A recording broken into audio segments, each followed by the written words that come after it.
Alternativas jurídicas para el manejo de las relaciones laborales.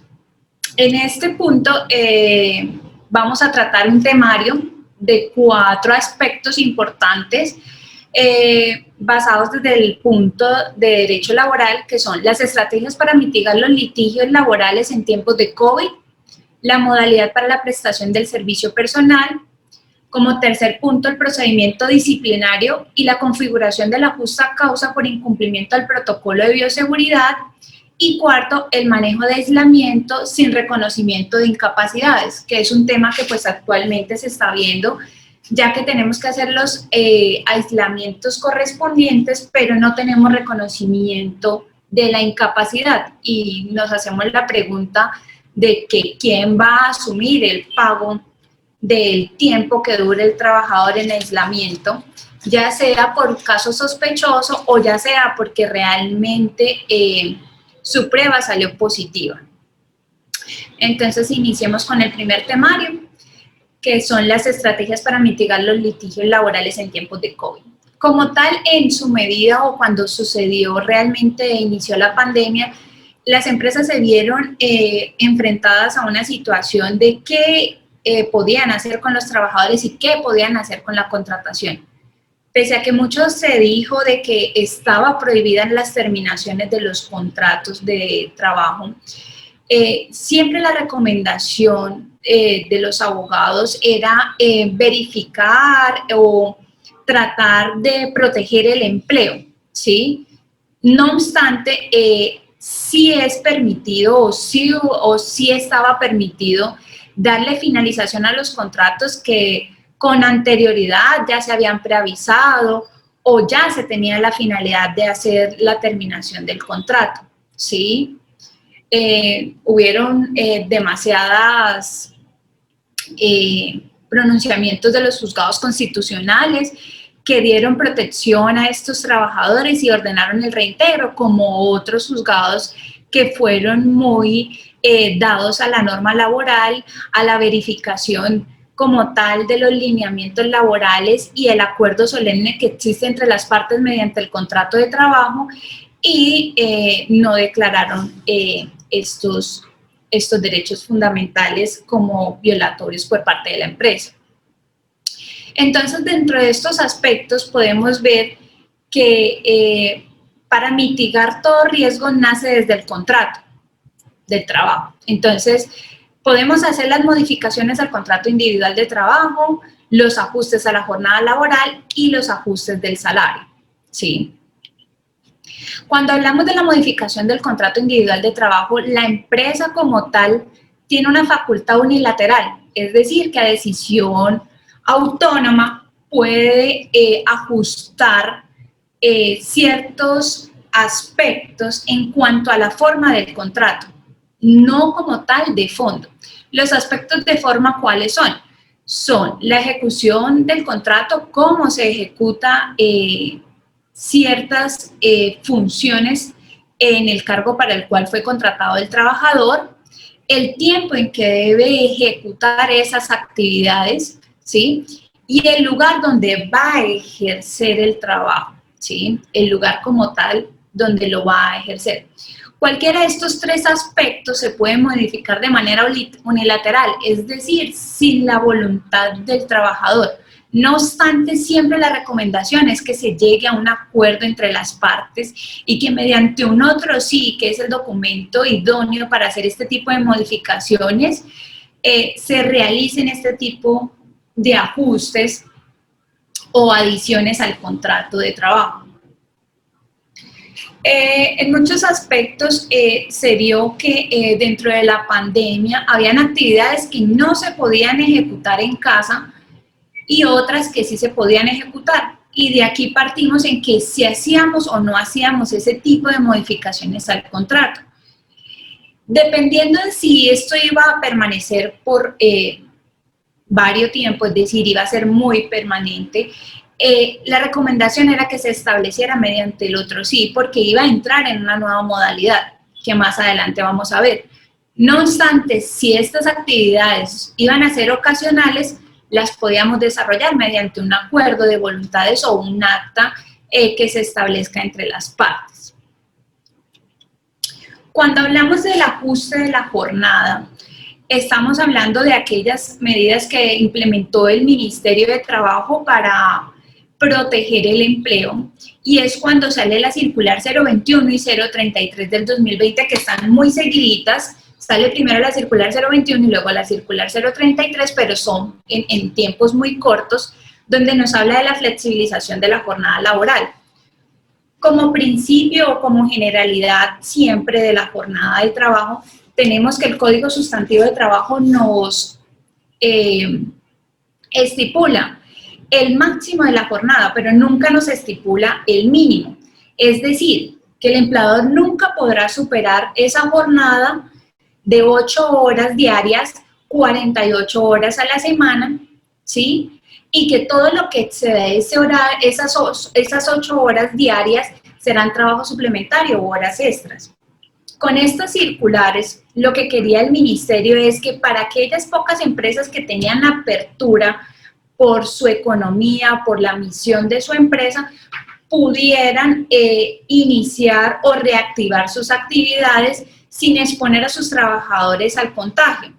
Entonces, indicó como tal que hicieran o que aplicaran de común acuerdo, porque todo lo que se estableció en tiempos de COVID, en la pandemia específicamente, esos 4 meses que fueron muy álgidos, donde estaban muy reducidas las empresas para poder ejecutar actividades, eran que las jornadas de trabajo fueran de mínimo 4 horas, ¿sí? Sectorizadas para que las pudieran sectorizar, y hasta máximo de 10 horas, ¿sí? Sin que esto se causara como tal la aplicación de horas extras.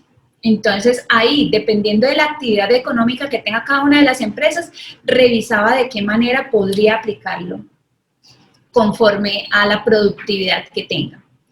El horario, pues lo podríamos haber manejado de 6 de la mañana a 9 de la noche, ¿sí? Sin que eso se hubiese causado las horas extras o las horas extras diurnas, ¿sí? Que era el punto como tal que indicaban estas circulares. E igualmente los turnos de que hacen mención de 6 horas diarias y 36 a la semana, para que se pudiera ejecutar ciertas actividades en la empresa.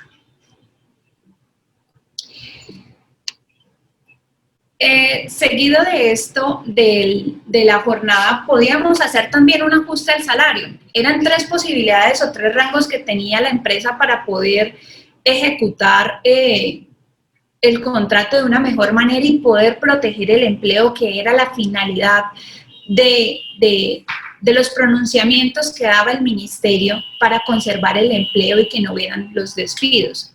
Entonces, la circular 033 dice que mientras dure la emergencia sanitaria y solamente por escrito podían establecerse alternativas que garanticen la estabilidad del empleo, recibiendo como tal un salario mínimo. Siempre se dejó plasmado que el trabajador no debería ganar menos del salario mínimo, porque pues como lo debemos entender, el salario mínimo suple las necesidades de cada una de las familias. Por ende, esa era la finalidad de que no hubiera una disminución. No obstante a esto, se podría hacer ese tipo de ajustes bajo criterios de razonabilidad y proporcionalidad, dependiendo de la cantidad de trabajo que fuera a ejecutar cada uno de los trabajadores. Este ajuste salarial se debería haber revisado o se debe revisar siempre de manera particular, caso en concreto, no una generalidad, porque desconocemos o se desconoce cada uno de los cargos en los que vaya a ejecutar y cómo debe ejecutar la actividad. Ahora bien, para poder traer a colación este ajuste y que nos quedara con una fuerza jurídica el escrito que se realizaría mediante un otro sí, sería el artículo 50 del Código Sustantivo de Trabajo. Ese nos indica como tal que para circunstancias que sobrevengan, que son imprevisibles, de la parte económica de la empresa, y acá como presentaron disminución de ventas, disminución de caja, permitía como tal hacer un sustento, unas consideraciones precisas en ese otro sí que dieran soporte a este ajuste del salario que se iba a realizar. Y revisábamos como tal poder hacer la disminución. Cuando hablamos del acuerdo solemne, es que todos los documentos realmente que se estipulen o que se realicen dentro de la relación laboral deberían tener el consenso del trabajador o que nazcan de la libertad del trabajador. Por ende, este documento se debería generar con esas garantes para que a futuro, pues digámoslo, el trabajador no fuera a decir que fue coartado en su libertad. Cuando me hacen la pregunta, que es una pregunta muy repetitiva, y es, ¿el trabajador puede ganar menos de un salario mínimo? Sí, sí puede ganar menos de un salario mínimo, siempre y cuando su jornada laboral sea a la mitad. Es decir, que yo hubiese hecho la disminución de laboral a la mitad. En esos aspectos, es el único aspecto con el cual se podría llegar a que el trabajador ganara menos de la mitad del salario mínimo. De lo contrario, siempre deberá garantizarse el salario mínimo. Ahora, otro aspecto importante que siempre se hace a colación es que cuando se realicen este tipo de ajustes salariales nunca sean superiores al 25%. Esto por el detrimento que el trabajador siempre va a tener. Y pues obviamente que el comercio no va a cambiar, las necesidades no van a cambiar, su valor no va a cambiar. Y el hacer una disminución superior al 25% realmente va a ser algo contrario a las necesidades propias del trabajador. Entonces, como recomendación, nunca hagan una disminución inferior superior al 25%.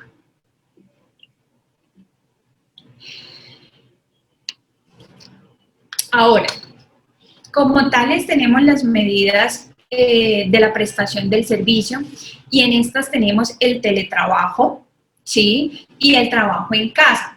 Dos modalidades o digámoslo que dos aspectos a tratar. El teletrabajo viene regulado hace ya aproximadamente más de 10 años porque su regulación o su primer pronunciamiento salió en el 2008 con la ley 1221, que nos indica como tal que esto es una forma de organización laboral que el trabajador va a desempeñar sus funciones mediante tecnologías de la comunicación. Entonces, en ella nos hace una apertura mayor para que no tengamos el modelo antiguo de que el trabajador esté en la oficina las 8 horas diarias siendo improductivo, porque muchas veces puede ser que él cumpla todo su horario, llegue muy temprano a las 8 de la mañana, salga a las 12, regrese a las 2 y vuelva y salga a las 6, pero su productividad es casi nula. ¿Sí? Simplemente hace un cumplimiento de horario, más no un cumplimiento de sus actividades propias. Mientras que el teletrabajo hace esa apertura a la nueva tecnología, a que el trabajador pueda ejecutar su actividad, ¿sí? Con autonomía y siendo más productivo, digámoslo que en este punto, porque tiene un grado de responsabilidad mayor, porque nadie me está vigilando. El modelo antiguo siempre está en que el empleador debe estar vigilando, es como la línea del derecho laboral está encaminada a que el empleador es el padre, es la parte de protección, entonces también es la parte que vigila. En este sentido, el teletrabajo hace la apertura a que se vaya eliminando esa postura de vigilancia, ¿sí? Y que le dé mayor autonomía al trabajador para poder ejecutar, para que él se sienta más acongraciado con su actividad, con su profesión y la pueda ejecutar de una mejor manera. La normatividad que hace en relación al teletrabajo, tenemos la ley 1221 del 2019, del 2008, esta nos indica como tal o nos hace los lineamientos precisos para la aplicación del teletrabajo, ¿sí? Nos da los parámetros y los puntos a tener en cuenta porque esta es una formalidad. Acá se formaliza este tipo de modalidad de teletrabajo. Y tenemos el decreto 884 del 2012 que hace la regulación de la ley 1221 del 2008. Entonces, esta nos dice que debemos establecer un contrato de trabajo, que debemos hacer una serie de entregas, de garantizar una serie de materiales o herramientas para poder ejecutar la actividad en casa o en el lugar que designe como tal el trabajador, porque esta la designará el trabajador y el empleador verificará que cumpla con las condiciones de seguridad y salud en el trabajo. Y el Decreto Único Reglamentario 1072 del 2015, en su artículo 2.2.1.5.3, reglamenta la forma de contratación. Es decir, me indica que lo debo dejar por escrito, que debo estipular este tipo de modalidad de teletrabajo con todas las condiciones y con todas las garantías que tiene cualquier otro trabajador que asista a la oficina. En el teletrabajo se dividen en tres tipos, que tenemos los autónomos, los móviles y los suplementarios. Estas definiciones como tal las encuentran en el artículo 2 de la ley 1221 del 2008. Y estas nos indican como tal que los autónomos son aquellos que realmente ejecutan su actividad en el domicilio propio o en el lugar que escojan, como ya lo había indicado, ¿sí? Y que ocasionalmente acuden a la oficina. Cuando hacemos este tipo de contratos en autónomos, indicamos los días en los que va a asistir como tal a la oficina, ¿sí? Es siempre importante, yo recomiendo que siempre dejen por escrito que se presentará 2 días a la oficina o que se presentará 3 días a la oficina, dependiendo del requerimiento, dependiendo de la actividad que va a ejecutar. Los móviles son aquellos que desempeñan todas las funciones mediante dispositivos móviles, es decir, que tienen que estar haciendo llamadas, visitando los clientes, haciendo gestión, ¿sí? Este tipo de teletrabajo hace la apertura de que ya la persona, cuando se le va a imputar un cargo para sancionar, no se le indique, no, es que usted no asistió a la oficina, no, es que mi ejecución de actividades está desde el punto de la tecnología o de los dispositivos móviles donde voy a ejecutar la actividad, ¿sí? Entonces, desde ese punto de vista, la parte del tipo de teletrabajo móvil es una gran herramienta que aplican muchos comerciales en diferentes empresas. En algunas ocasiones estipulan que puedan asistir a la oficina, ¿sí? Pero si solamente si así se requiere. Y tenemos el tipo de suplementario, que en esta situación es muy... tenemos el tiempo dividido en 2, y son trabajos que realizan en casa y son los otros días que por obligación asisten a la oficina. Es carácter obligatorio que asistan a la oficina en el trabajo suplementario bajo la modalidad de teletrabajo. Cuando hablamos de teletrabajo también hablamos de los principios que rigen esta modalidad, porque esto es una modalidad de contratación, ¿sí?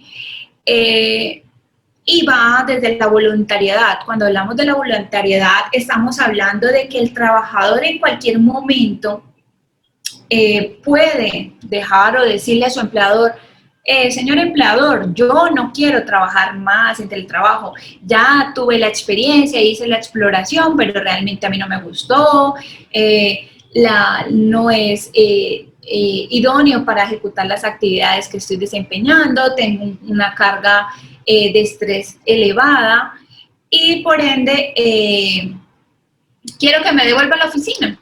Entonces, la ley como tal le permite al trabajador elegir si quiere quedarse o no dentro de esta modalidad, ¿sí?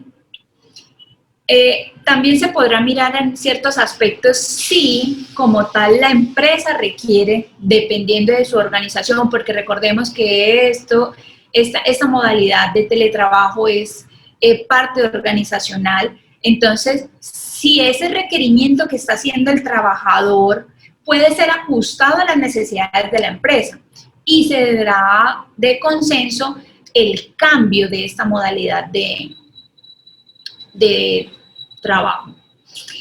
Reversibilidad, lo que ya habíamos hablado de frente a la voluntariedad, que si yo venía de un contrato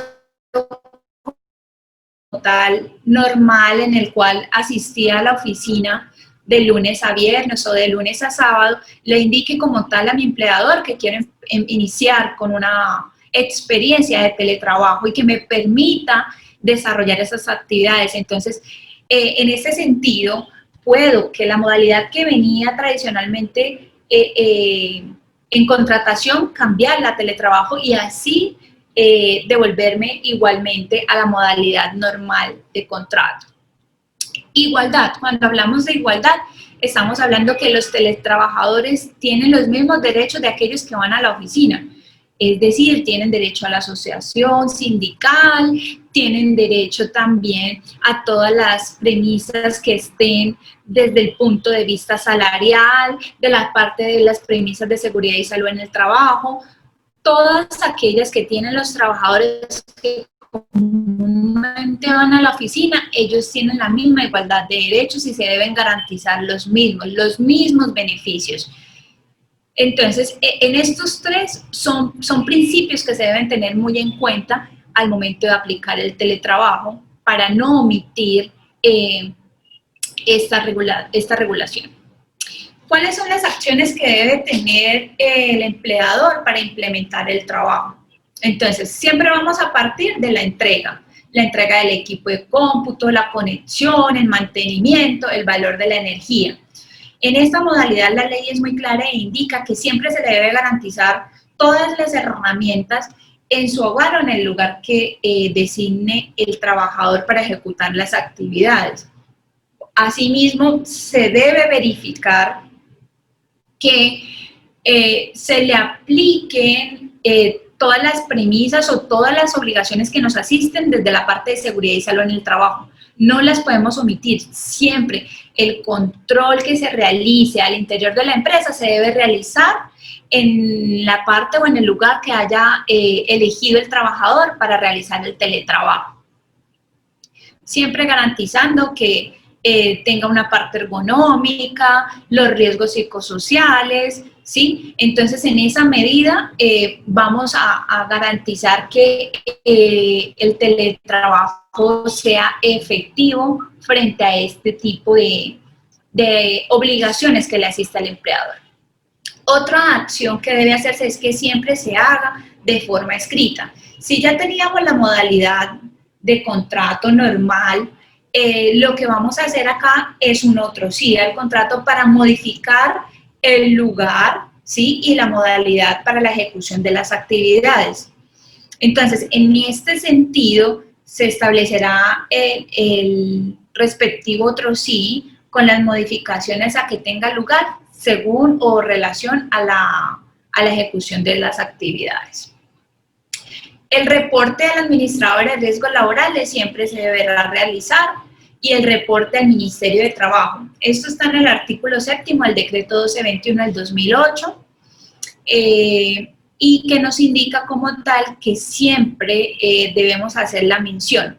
¿Para qué se realiza la mención? Para hacer un control o un manejo de la parte osteomuscular del trabajador y de la parte de riesgos a los que se va a enfrentar el trabajador. Recordemos que siempre el accidente se dará con ocasión o con causa en el momento en que se ejecute la actividad, y la enfermedad laboral se dará de aquella exposición al riesgo en el cual se encuentre enfrentado el trabajador. Por eso siempre mi recomendación es que cuando vamos a hacer teletrabajo, revisemos las condiciones ergonómicas del puesto de trabajo. Es muy importante para que a futuro no vayamos a presentar en aquellos análisis de puesto de trabajo que nosotros nunca hicimos control a esta parte ergonómica. Y obviamente al ajuste del reglamento interno de trabajo, que es el único documento que regula las relaciones entre el trabajador y la empresa. Todo lo que nosotros consignemos en el reglamento interno de trabajo hace que nosotros tengamos en gran parte una buena relación con el trabajador y que estén claras las reglas entre las partes. Entonces, acá en el reglamento interno de trabajo no copiamos, como en muchos reglamentos copian la ley 1221 del 2008. No es copiarla, es ajustarla como tal a las necesidades, a quién va a ejercer el control frente al teletrabajo, quién va a ejecutar ese control y cómo se van a realizar los pagos respectivos frente a conexión. Es decir, hacemos la regulación precisa de lo que se va a aplicar, más no el copiar y pegar la ley, porque pues la ley la tenemos en internet, la tenemos impresa, está a disposición de todos, pero el reglamento como tal es la regulación precisa y debemos ajustarlo a las necesidades de nuestra modalidad de teletrabajo. ¿Cómo la vamos a aplicar según la necesidad? Ahora, tenemos el trabajo en casa y este salió en la circular 021, si mal no estoy. Y el trabajo en casa, pese a que todo el mundo se sorprendió cuando lo vio e indicó, ¿pero qué es el trabajo en casa?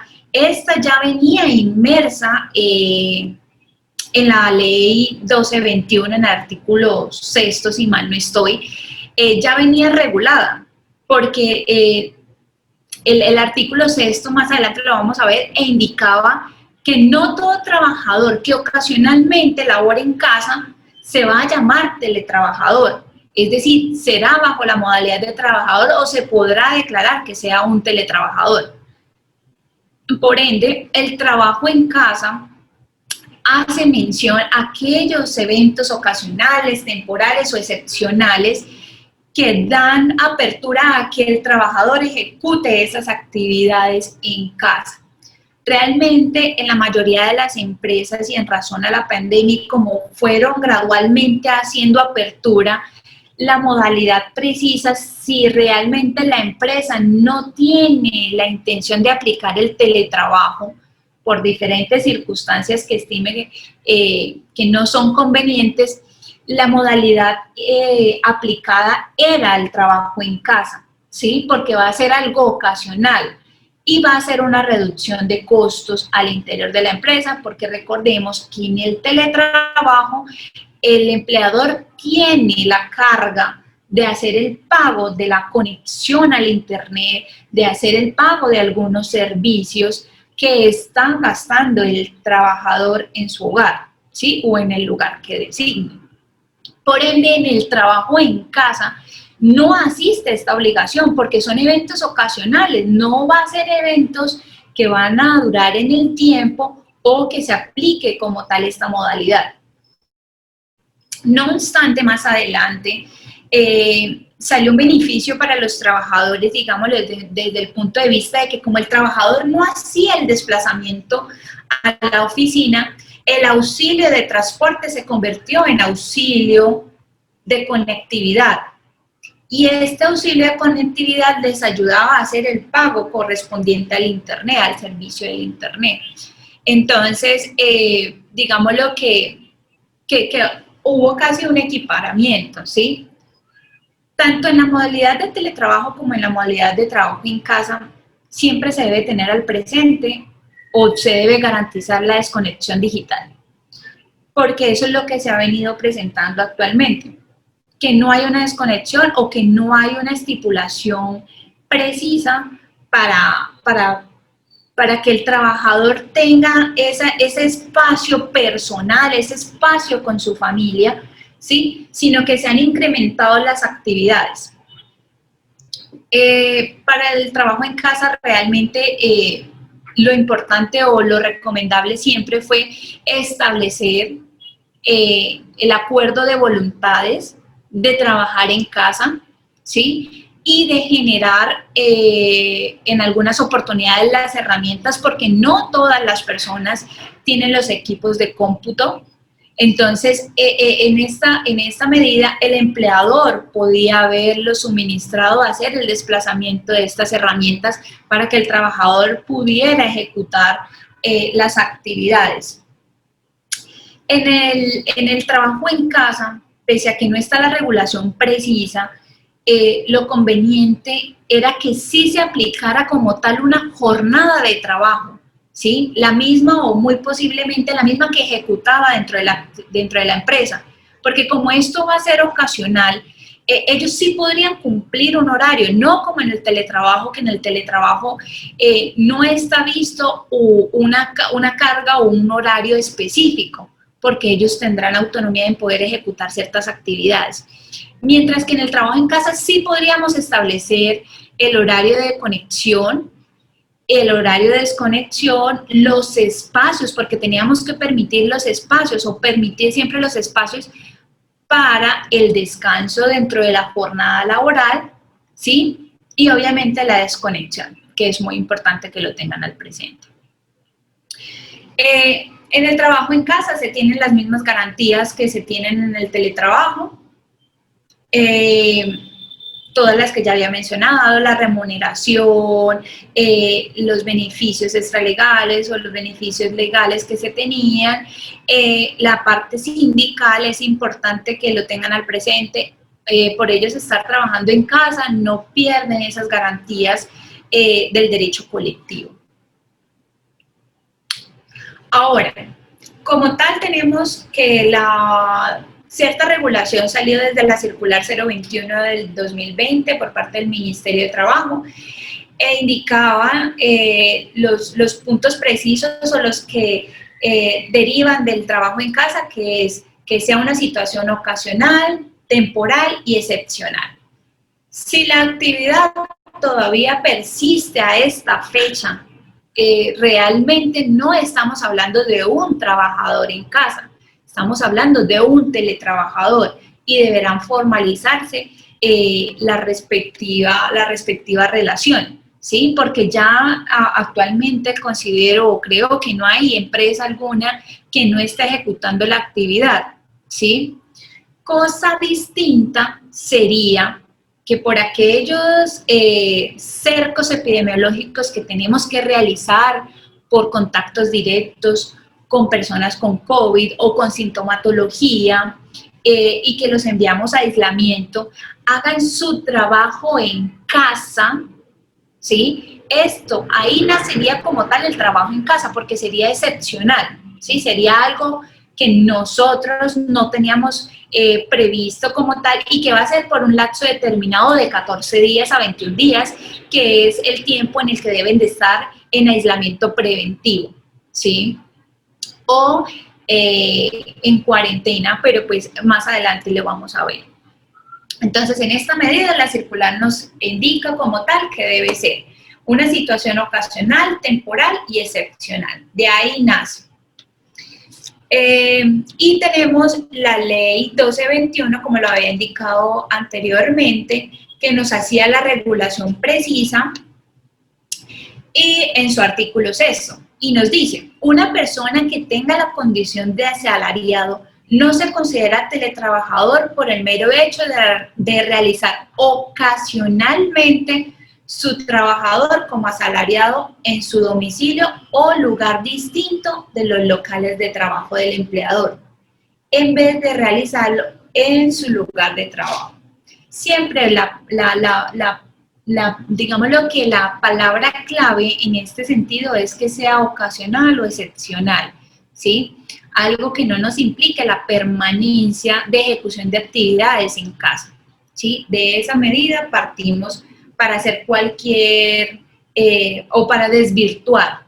Y debemos cambiar nosotros nuestro léxico de decir, no, es que el trabajador está en teletrabajo, cuando efectivamente no lo está, porque vamos a generar esa mala cultura dentro de la empresa de que todo trabajador que ocasionalmente realiza una actividad en casa indique que está siendo un teletrabajador.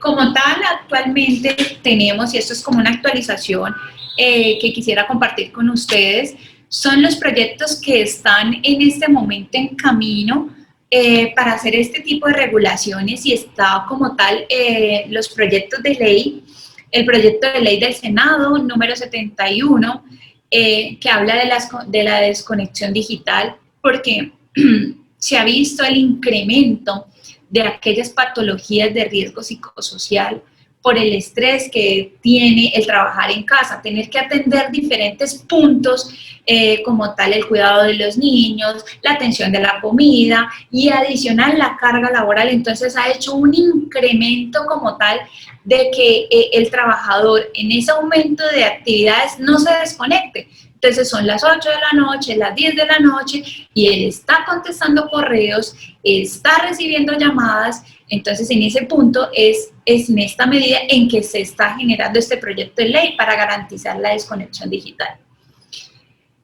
Acá hago una acotación o una aclaración, y es que si el trabajador por voluntad propia ingresa, es decir, yo como empleador le envío un correo a las 10 de la noche, a las 11 de la noche, y el trabajador está en su dispositivo y entra y ve el correo como tal, no tiene la obligación de contestármelo, ¿sí? Y como tal ahí no se generaría aquello que yo estoy hablando de que no hubo una desconexión digital. Yo le hice el envío, pero yo no le estoy exigiendo que a ese momento me dé contestación. Entonces son puntos que siempre debemos dejar claros con nuestros trabajadores y hacerle énfasis de que el que llegue ese correo a esa hora no quiere indicar que yo le esté haciendo la obligación precisa de que debe hacer contestación.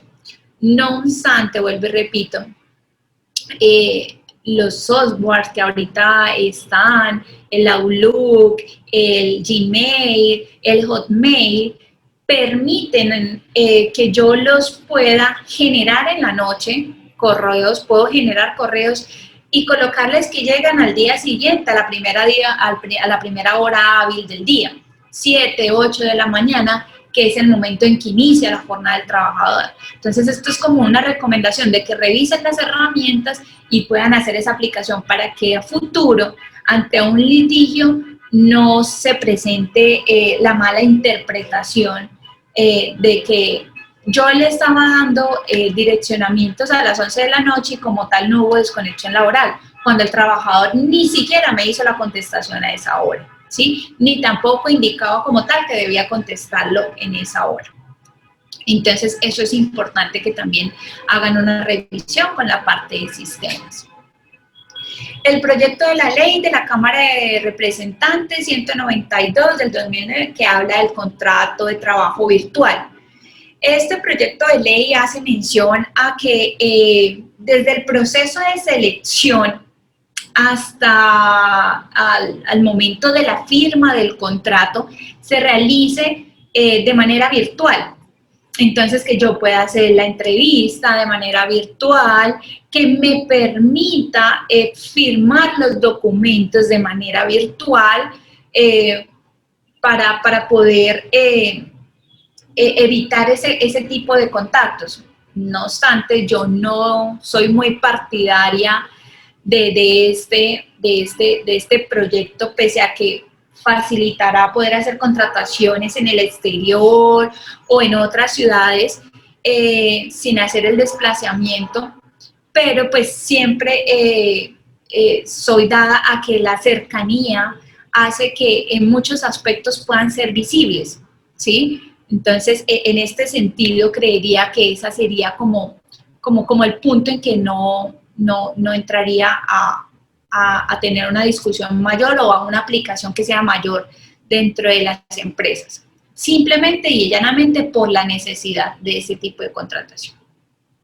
Y el proyecto de ley de trabajo en casa anunciado por el ministro de Trabajo, que aproximadamente en mayo, cuando ya hicieron gran apertura de las empresas, es decir, cuando se abrieron las excepciones, se manifestó en razón a todas las quejas que han venido presentando los trabajadores frente al trabajo en casa, cómo aplicarlo y que hasta dónde están los límites de cada una de las partes. Entonces se anunció ese proyecto de ley, pero pues a la fecha creo que no hemos tenido ese avance o no hemos tenido acceso a esa información, a lo que va a regular como tal el Ministerio de Trabajo, en cabeza del ministro Ángel Custodio. Y estos son, pues, digamos lo que los tres procesos. Ahora, vamos a hablar desde el punto de vista del proceso disciplinario, que es otro tema álgido ahorita, frente a la aplicación de los protocolos de bioseguridad. Es algo que se ve todos los días y el proceso disciplinario se ve todos los días al interior de una empresa. Entonces, ¿hasta dónde me da la configuración de una justa causa? Pero pues debemos partir siempre de cuáles son las obligaciones entre las partes. Si mis trabajadores y yo como empresa no conozco de dónde proviene la obligación, muy posiblemente puedo incumplirla, ¿sí? Entonces, el artículo 56 del Código Sustantivo de Trabajo me habla de las obligaciones que nacen de la relación laboral entre empresa y trabajador. Y al empleador le asiste la obligación de protección y seguridad. Cuando hablamos de protección y seguridad, estamos hablando de la parte del sistema de gestión de seguridad y salud en el trabajo, que nace con la política y el compromiso del empleador de salvaguardar la salud de todos sus trabajadores para que no ocurran accidentes ni enfermedades laborales, y todas las acciones encaminadas a promover y prever toda la parte de seguridad y salud en el trabajo. Entonces, digamos lo que siempre se ha visto, que lo que yo les venía diciendo, el empleador siempre va a tener esa figura de padre, ¿sí? de protección frente a sus trabajadores, porque usted es el que lo está exponiendo al riesgo, usted como empresa expone al trabajador al riesgo. Entonces, usted debe garantizar que a esos riesgos a los cuales se está enfrentando el trabajador, usted los proteja o los minimice en la medida más acertada. Y al trabajador le asiste la obligación de obediencia y fidelidad, que muy posiblemente no se da en muchos casos, porque pese a que conocen el reglamento, conocen qué deben y qué no deben realizar al interior de la empresa, en muchas ocasiones lo omiten o lo pasan por alto o consideran que ese tipo de conducta no acarrea como tal una sanción significativa, ¿sí? Entonces, en esa medida nos vemos como en esa postura de que siempre debe hacerse la aplicación del proceso disciplinario. Ahora, cuando hablamos de los protocolos de bioseguridad, el protocolo de seguridad vino naciendo de la resolución 666 del 2020 del Ministerio de Salud y Protección Social. Y les coloco tres definiciones de autocuidado desde tres aspectos. Hablemoslo desde el aspecto coloquial, desde el aspecto que nosotros manejamos como personas normales, que estamos en la calle expuestos al contagio, y hablamos del autocuidado, ¿sí? Que es una actitud y una aptitud para realizar ciertas, digámoslo que, actividades de forma voluntaria que conserven la salud y prevengan las enfermedades, ¿sí? El autocuidado desde la parte de seguridad y salud en el trabajo le hace o se encamina desde las prácticas y las acciones de cómo proceder frente al desarrollo de la actividad, cómo me voy a cuidar desarrollando cierta actividad y dependiendo del riesgo al cual me encuentro enfrentado. Porque recordemos que nosotros como empresa le indicamos al trabajador, oye, trabajador, tú estás expuesto a estos riesgos y debes proporcionar el autocuidado de esta manera y de esta manera. Recuerden que nosotros como empresa siempre estamos encaminados a ejercer esa parte de capacitación para que tengan una prevención a la ocurrencia de accidentes o enfermedades, ¿sí? Y el autocuidado desde los protocolos de bioseguridad, que son comportamientos individualizados, ¿sí? Donde cada uno tiene que cumplir las 3 reglas de oro. Oiga, el aislamiento, el distanciamiento como tal que debo tener entre una y otra persona. La higiene, es decir, el lavado de manos que debo realizar constantemente, la desinfección de mi espacio de trabajo, ¿sí? Pese a que como empresa, cuando ya ingresan a la empresa, nos asiste la obligación de estar limpiando nosotros o designando a la persona que va a realizar la limpieza en los puestos de trabajo. Nosotros como trabajadores también nos asiste la obligación de nosotros hacer la limpieza de nuestro puesto de trabajo, ¿sí? De tener el puesto de trabajo conforme a los lineamientos de higiene y obviamente el uso de tapabocas, que indiscutiblemente es el que nos ayuda a que no haya un contagio mayor. Entonces, desde este punto de vista del autocuidado, partimos nosotros para iniciar el proceso disciplinario, porque esta sería como tal la conducta que se enmarcaría como incumplimiento. Es decir, que si yo incumplí con las reglas de oro al interior de la empresa o omití cierta información de contacto estrecho con algún familiar o otra persona contagiada de COVID, simplemente y llanamente por el hecho de no irme a casa al aislamiento, estoy colocando en apertura el proceso disciplinario por la violación del autocuidado. Entonces, pese a que el autocuidado ha sido un poco ambiguo, digamos lo que no se traía a colación o no se revisaba con exactitud, no estaban muy atentos al interior de la empresa, sí existe la normatividad frente al autocuidado y nace desde la Constitución Política que rige todo nuestro lineamiento jurídico y está enmarcada desde el artículo 95 de la Constitución Política, en la cual nos hablan frente a toda la protección que debemos realizar nosotros mismos. El artículo 85 de la Ley Novena de 1979, que nos habla de todo el reglamento de higiene y seguridad que se establezca al interior de la empresa. El artículo 22 del decreto 1295 del 94, que nos hace todas las instrucciones dentro del sistema de gestión de seguridad y salud en el trabajo y nos hace las premisas frente al trabajador y lo que debe ejecutar el trabajador frente al autocuidado. El artículo 17 de la Ley 776 del 2012, que habla de la suspensión como tal de las prestaciones económicas cuando no atendemos las prescripciones médicas, ¿sí? Sin una justa causa, es decir, aquellas que nos emiten los médicos y que el trabajador no atiende.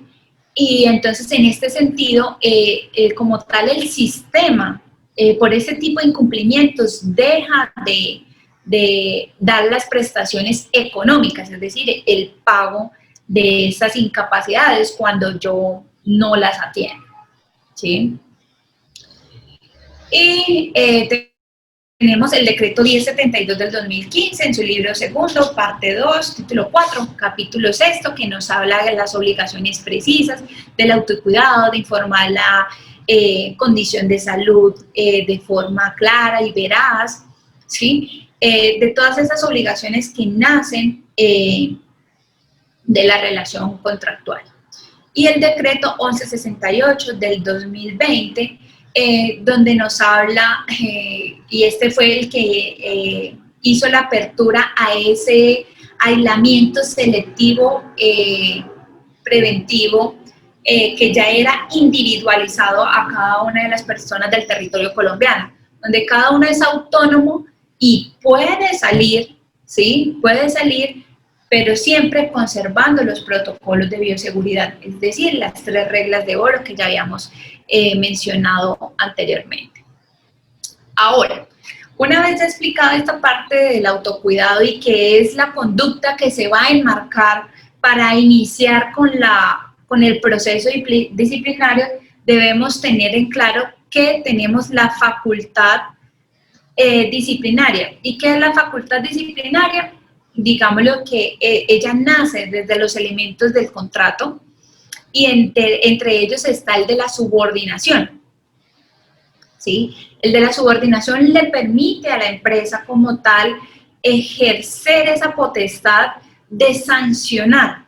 Entonces, todo lo que nosotros tengamos en nuestro reglamento interno de trabajo, y acabo un paréntesis pequeño, y es ajustar nuestro reglamento interno de trabajo a las necesidades. Tenemos una regla general que está estipulada desde el Código Sustantivo de Trabajo, pero el reglamento debería estar ajustado a las actividades propias, a las conductas que se presentan al interior de la empresa, según el negocio jurídico o el negocio que tenga la empresa. Entonces, en ese punto, constituyo yo las faltas leves, las faltas graves y obviamente las justas causas para terminar el contrato, porque ahí debemos establecer una escala de faltas. ¿Qué tanto perjuicio me causan unas y qué tanto perjuicio me causan otras para poder de esta manera aplicar un proceso disciplinario ajustado a la razonabilidad y a los buenos criterios? ¿Quién puede aplicar o quién tiene esta facultad disciplinaria? La tiene el empleador o sus representantes. Y cuando hablamos de sus representantes, hablamos del coordinador de gestión humana, hablamos en muchas oportunidades del coordinador de seguridad y salud en el trabajo, si así lo está designado. Y estos representantes estarán designados siempre en el reglamento interno de trabajo. Si nosotros queremos que un externo participe en la aplicación de estas faltas disciplinarias, debemos colocarlo porque lo va a autorizar como tal el empleador para aplicar ciertos procesos disciplinarios. Pero siempre va a estar de la cabeza del empleador y sus representantes según el orden jerárquico. De manera, en el orden jerárquico de manera ascendente. Dentro del proceso disciplinario tenemos que investigar siempre todas las faltas que inicien. Entonces, siempre previo a hacer una apertura, debemos mirar toda la etapa investigativa y qué tenemos de acervo probatorio. ¿Por qué? Porque siempre se va a hablar de presunto al momento de hacer apertura o en la diligencia de descargos. Siempre vamos a hablar de presunta conducta, es decir, que supuestamente cometió esa conducta, ya que debemos respetar los principios constitucionales del derecho a la defensa, al debido proceso y al de contradicción. De ahí, una vez verificada esta etapa investigativa, pues iniciamos como tal en las etapas de la aplicación del proceso disciplinario. Estaba regulado por el Código Sustantivo de Trabajo en el artículo 115. No obstante, este artículo simplemente indicaba que debíamos oír al trabajador, ¿sí? Oír su declaración de manera libre de apremio. No obstante, no había una regulación más precisa y se pasaban por alto o se violaban varios varios de los derechos que anteriormente indiqué, los derechos constitucionales. Entonces, en el 2014, bajo la sentencia 593, nos trae la regulación precisa y nos pone punto a punto cómo se debe ejecutar el proceso disciplinario. Y en él entramos a hacer un poco más extenso ese proceso y con mayor rigurosidad, que toma un tiempo y que se debe estar limitado en tiempo, ¿sí? Recordemos que todo proceso disciplinario tiene el principio de inmediatez y lo debemos aplicar para que no sea ineficaz el proceso disciplinario. Entonces, de ahí iniciamos con la apertura del proceso disciplinario, que es la parte de la investigación, las pruebas que tenemos y demás, y tenemos la citación a la diligencia de descargos.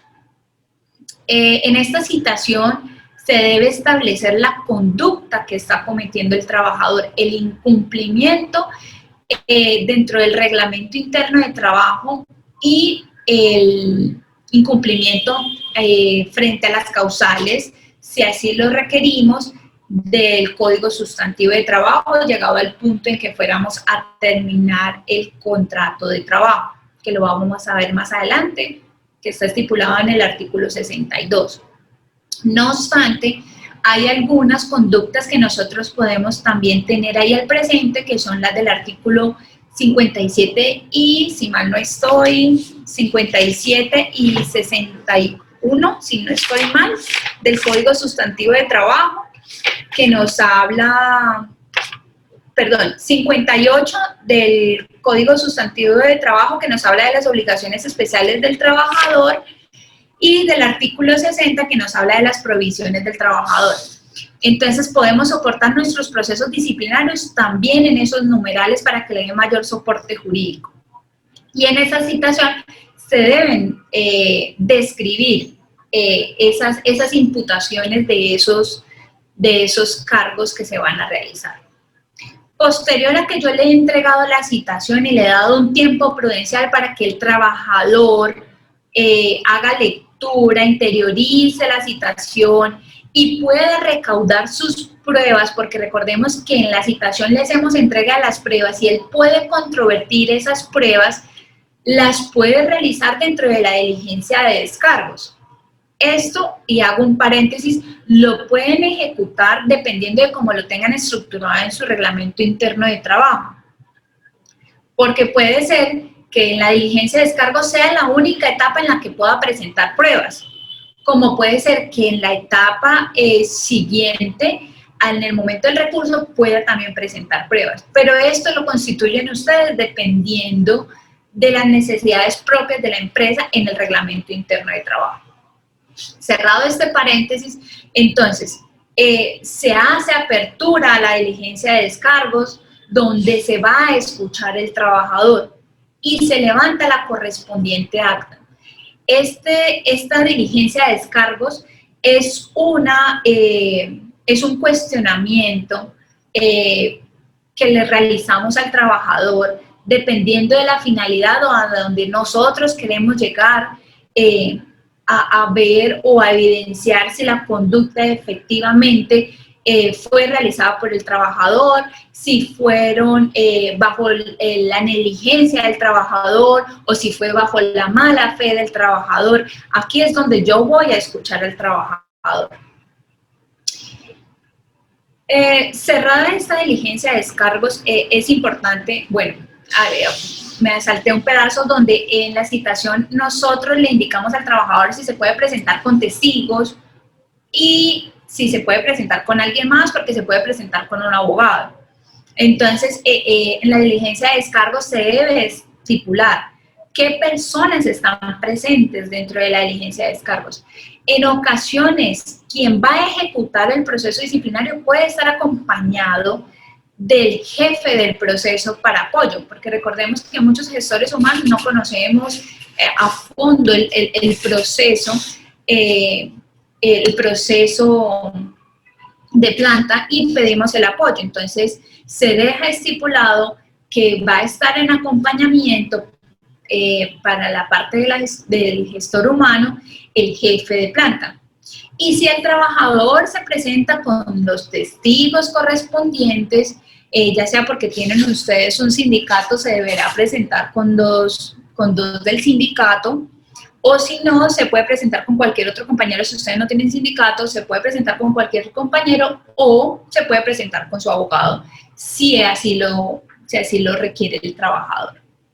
Ellos estarán solamente garantes, los testigos solamente estarán garantes de que no se le viole el debido proceso, ¿sí? Y sus acotaciones siempre las recomiendo que las hagan al final y no dentro de la diligencia, porque el que está rindiendo la versión es el trabajador, ¿sí? Entonces, los testigos podrán hacer sus acotaciones, pero finalizando o estando en la medida de que no hagan aportes a la diligencia, porque ellos no tienen incidencia ahí, solamente es la verificación de la no violación de los principios constitucionales. Terminada esta diligencia de descargos, una vez el trabajador aportó o no aportó las pruebas, se da cierre, se firma entre las partes y se da el tiempo prudencial que ustedes tengan en el reglamento interno de trabajo para notificar la definición o la decisión del proceso disciplinario. Esta definición o proceso o decisión del proceso disciplinario debe ser congruente, ¿sí? Con la diligencia de descargos, con la citación, con las pruebas que se allegan entre las partes y hacer una relación que me indique si el trabajador realmente incumplió o no incumplió y por qué razones se incumplió, cuál fue el perjuicio que le ocasionó a la empresa.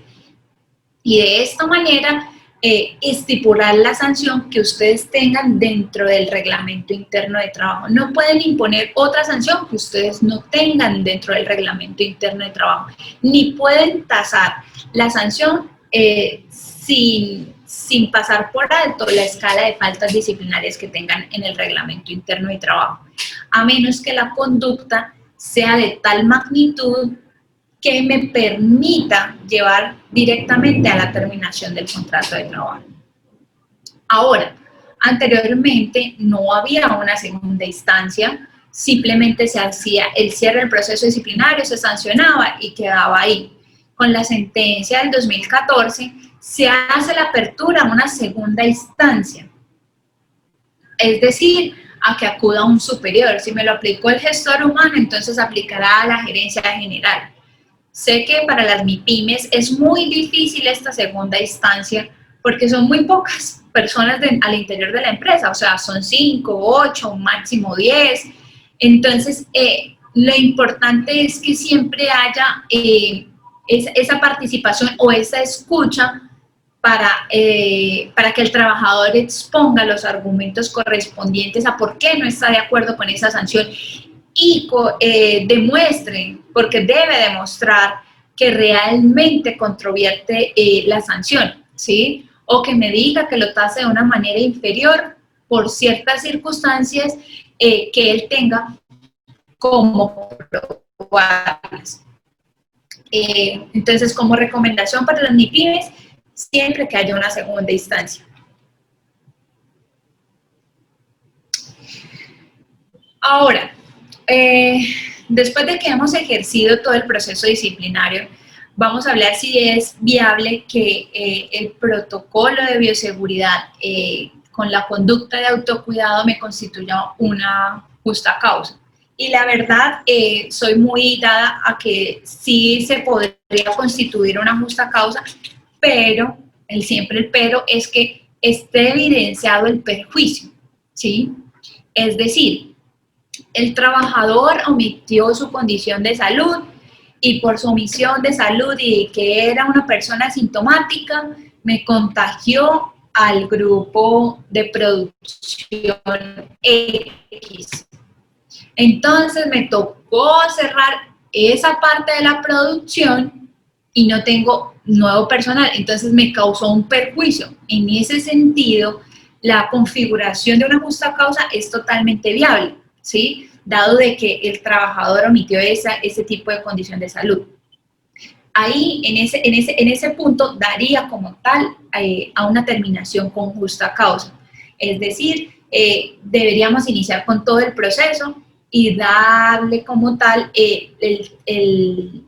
exponerle al trabajador el perjuicio que me está ocasionando. Entonces, en primera medida, lo tenemos en el reglamento interno de trabajo. En muchas oportunidades o cuando inició el protocolo de bioseguridad, me indicaban que si deberíamos ajustar el reglamento interno de trabajo, podríamos ajustarlo. No, digámoslo que no es que sea de carácter obligatorio, y más ahora que pues sabemos que el COVID no se va a ir, sino que nos toca vivir con él. Entonces, digámoslo que el ajuste es permitido. No obstante, si no se realizan las normas de seguridad y salud en el trabajo que están inmersas, esas conductas que están inmersas ahí en la parte de seguridad y salud en el trabajo, me permiten como tal tipificar la conducta como una justa causa. Recordemos que pese a que el tapabocas no es un elemento, de protección, un elemento de protección de seguridad, sí es un elemento que está enmarcado dentro del protocolo de bioseguridad que se estableció. Y el protocolo de bioseguridad indica como tal el uso obligatorio. Entonces, en ese sentido, sí daría como tal la justa causa para poder terminar el contrato de trabajo por este tipo de omisión que realizó el trabajador. Una vez ya identificamos en el reglamento interno de trabajo ese tipo de conductas, también tipificamos en la del Código Sustantivo de Trabajo, que hablamos del artículo 58, numeral séptimo, que les hablaba de la omisión de las prescripciones médicas y atender las prescripciones médicas. Recordemos que el protocolo de bioseguridad está emitido por la parte del Ministerio de Salud, y en ese sentido son como tal o son observancias que debemos tener en cuenta de la parte de salud. Y tenemos el artículo 62, numeral sexto, del Código Sustantivo de Trabajo, que nos hace mención a cualquier violación que ejerza el trabajador del artículo 58 y 60 del Código Sustantivo de Trabajo y del reglamento interno, políticas y demás comunicados que haya hecho el empleador. Entonces, en ese sentido, también tenemos un soporte adicional a esta terminación con justa causa para que tenga una mayor fuerza jurídica. En este punto, también es importante que si en su momento nosotros lo requiramos o realmente sea necesario, el empleador podría hacer la denuncia penal. Recordemos que el incumplimiento de las 3 reglas de oro trae consigo que las personas incumplan. No soy especialista en derecho penal, pero la violación de estas medidas sanitarias como tal, que hagan la propagación de la epidemia, se constituye como un delito penal y tendrá pues la sanción correspondiente, que es prisión de 4 a 8 años.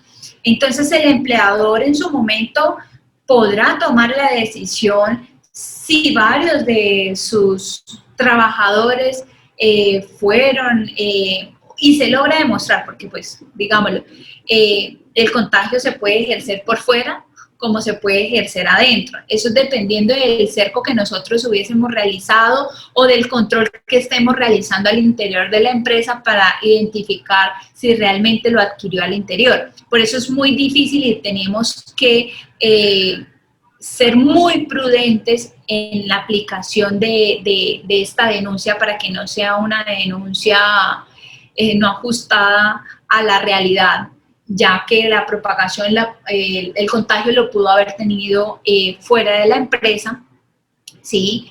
y que él no fue el que hizo la transmisión. Por eso hay que estar muy pendientes del control que nosotros estemos realizando al interior de la empresa para ver si se puede constituir esta denuncia, ¿sí? Esta denuncia ayudaría también a que sea de mayor soporte la configuración de una justa causa, ¿sí? Ahora, tenemos el manejo del aislamiento sin reconocimiento de incapacidades y es lo que vemos diariamente, porque el protocolo de bioseguridad nos indica que debemos hacer los aislamientos correspondientes cuando hay casos sospechosos o cuando tenemos contacto estrecho con personas positivas a COVID, ¿sí? Y digamos lo que las EPS como tal no están emitiendo la correspondiente incapacidad. Entonces, ¿qué debe hacer la empresa? En primera medida, tomar las alternativas que ya nos colocaron desde marzo y desde abril el Ministerio de Trabajo, que son las alternativas de otorgar vacaciones, pese a que no es de mi agrado, les soy sincera, porque pues no va a disfrutar realmente unas vacaciones, pero es una alternativa que nos permite que el trabajador no se quede sin ese sustento, ¿sí? El otorgamiento de vacaciones, la licencia remunerada compensable, que esta sí es de mi agrado realmente, esta es la que deberían aplicar realmente en común acuerdo con el trabajador, porque acá también es parte de que nosotros como empresa hablemos con el trabajador, le expongamos la situación al trabajador y lleguemos a un acuerdo entre las partes para que la relación siga siendo estable. Y es una licencia compensada, ¿sí? En la cual le haré el pago correspondiente por ese aislamiento que estuvo, ¿sí? De 14, 21 días, dependiendo de la situación en la que se enfrenta el trabajador y que la EPS simplemente le dijo, le otorgo el aislamiento por 14 días, por 8 días, por 10 días, 21 días, y usted me lo compensa con horas adicionales. Yo le haré el pago correspondiente por X días en los cuales usted va a estar en aislamiento y usted hará la compensación en tiempo durante la jornada que tenga asignada.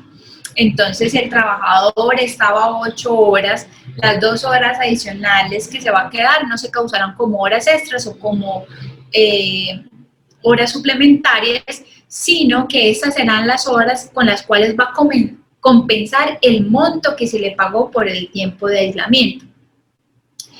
Este punto es importante y puede presentarse que lo he recibido, pero es que el trabajador no quiere firmarlo, el trabajador dice que no va a pagar ese tiempo porque él no tiene la culpa.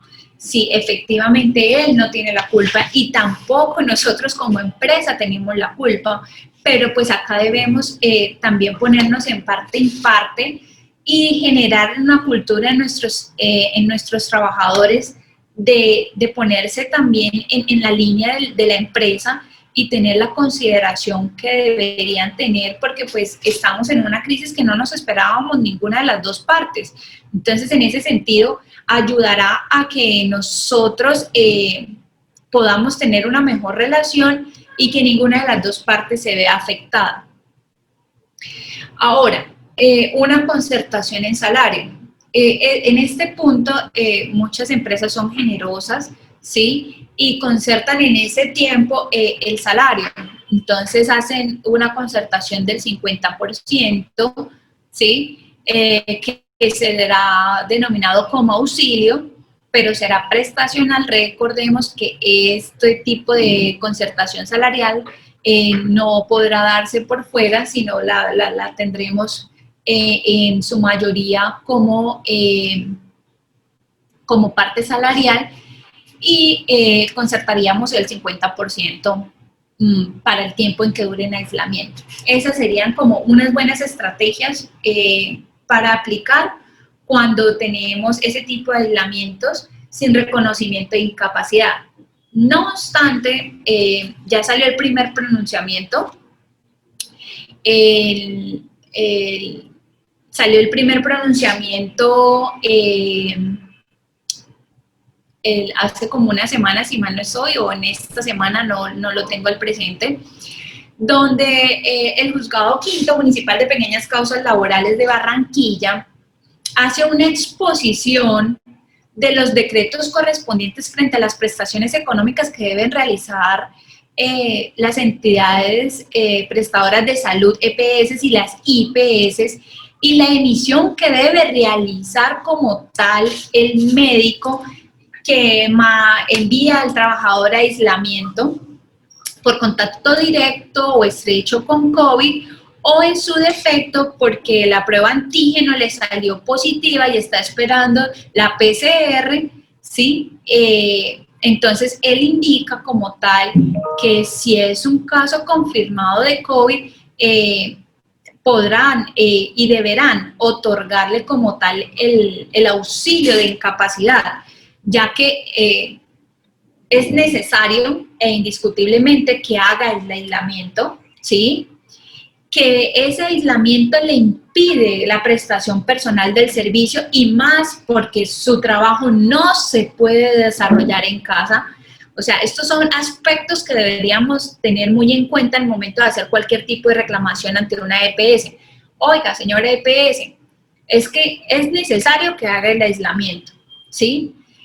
Es imposible que el trabajador ejecute la actividad en casa porque es operativo, es de planta, perdón, es de producción, no puede realizar ninguna actividad en casa, ¿sí? Entonces, en ese sentido, al verse violentados estos derechos para poder adquirir el mínimo vital, nace o nace a la luz la finalidad de la cobertura de las prestaciones económicas, ¿sí? ¿Y cómo se realiza? Muy fácil, un derecho de petición, lo estipula como tal la empresa, en la mayoría recomiendo que lo realice directamente al trabajador, siendo que si hay una negativa se puede acudir a la acción de tutela para que le sea reconocido este tiempo como incapacidad y le sean pagadas las prestaciones económicas. Entonces, siempre como recomendación que lo realice el trabajador.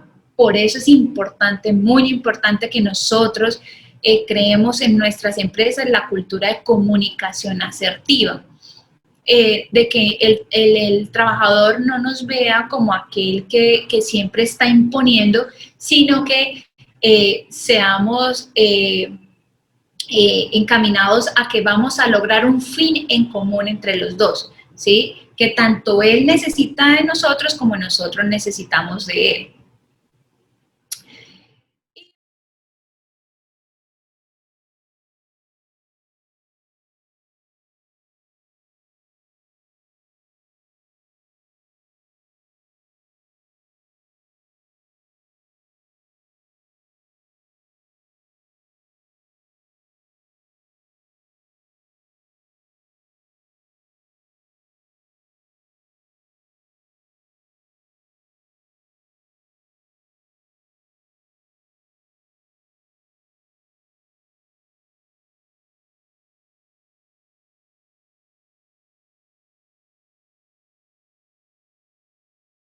Necesitamos de él.